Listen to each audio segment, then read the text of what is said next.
What's going on, people? Hope y'all doing fantastic. Red tagging trailers for fun and profit. But before I get there, there's a couple slogans in the trucking community. You got YouTube truckers, you got truckers on YouTube. Well, this video is none of that.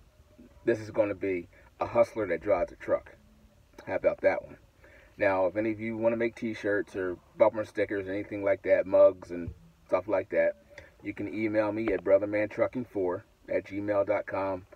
You can email me over there, and that's where you can also send the royalty fees. I'll just charge 5% off of gross sales. You're welcome. But let's get back to this trailer business, okay? I've been driving for some years, okay? And you start picking up on things as you go along. And here's one thing. This video is just gonna be A game. It's just gonna be A game. It's just gonna be A game. When you pull into a drop lot, right? Let's say you're working for a company. You're working for a company, lease to whatever. You got to go pick up a trailer out of a drop lot, and the trailers are hit and miss. Something's wrong. I shouldn't say something's wrong with it, but a majority of them, there's something wrong with them. Flat tires, electrical, air leaks, whatever, right? Well, you're not interested in those. What you are interested in is the ones that are roadworthy. No issues. So when you pull into the drop lot, now this is going to work if you're there quite frequently. If you're only there like maybe once every 3 months or something like that, I probably wouldn't recommend doing this. But let's say you pull into a drop lot and you're looking for a trailer. Well, instead of looking for one trailer, you look for two. Why? Well, the first one you take, then the other one you put a red tag on.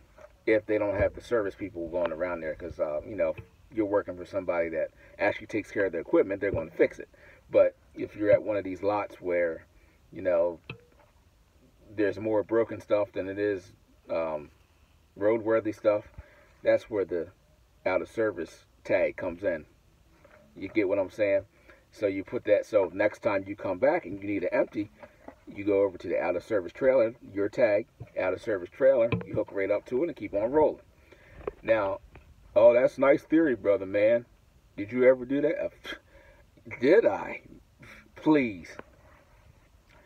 I actually did it today. Did it yesterday. Dropped the trailer off yesterday, red tagged it, went back to the place, boop, picked it up again. When I was working for a reefer company, and we would, in the yard, they had reefer trailers, and depending on the season, reefer trailers were hard to come by. So if you got one, you pretty much kept it. Well, I would roll in, and let's say I want to disconnect and go over to the store or whatever, bobtail out somewhere else. Well, I would turn the reefer on. I would, turn the reefer on, set the temperature to whatever the temperature was outside, 50 degrees, 40 degrees, whatever the temperature was outside, and I'll just turn the reefer on, and I'll put a seal on the back door, because nobody's going to mess with it. They'll say, oh, well, ain't nobody going to check to see if the thing's loaded or not. I mean, it's red tagged or whatever. So they're not going to check it. So there's almost a guarantee that once you get back, that trailer's still going to be there. So I did that many times when I was pulling a reefer. Also, containers, right? There was a lot of us going in and out of this one warehouse. This was, I don't know, a couple of years ago sometime. A lot of us are going in and out of this warehouse, and we were all picking up, I think they were Hub Group containers, I believe. Excuse me. So this one particular day, I think it was like a 2-day stretch. Just one particular, like 1 or 2 days, the warehouse people, they were getting backed up. There was more trailers going in than what was coming out. So you could see, guys were leaving out they were bobtailing out, and usually you take a full one in, you take an empty out. Well, I asked the guy, I said, is there any empties out there? He's like, it's slim. I said, we're backed up in here. If you can find one, go ahead and take it. Okay. Well, I found one. Then after I found that one, guess what I did? I jumped out of the truck, and it probably took me about a half hour to find another trailer, another empty. So what did I do? I put a seal on the back door. So when I went to go drop my, take the empty back, bring the full one back down to the warehouse, the empty trailer that I put a seal on this time, the empty trailer that I put a seal on this time, it was still there. So I hooked up, and I'm leaving out, and the guys are looking at me like, who did you pay to get that trailer? You know, because if you leave with a trailer, well, in the way that this was set up, if you leave with a trailer, you got paid more money. If you just bobtailed out, you only got like, I don't know, 50 cents or something like that.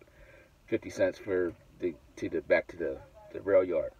But that's just some A game for you. Now, you can take that as simple as that trailer tag,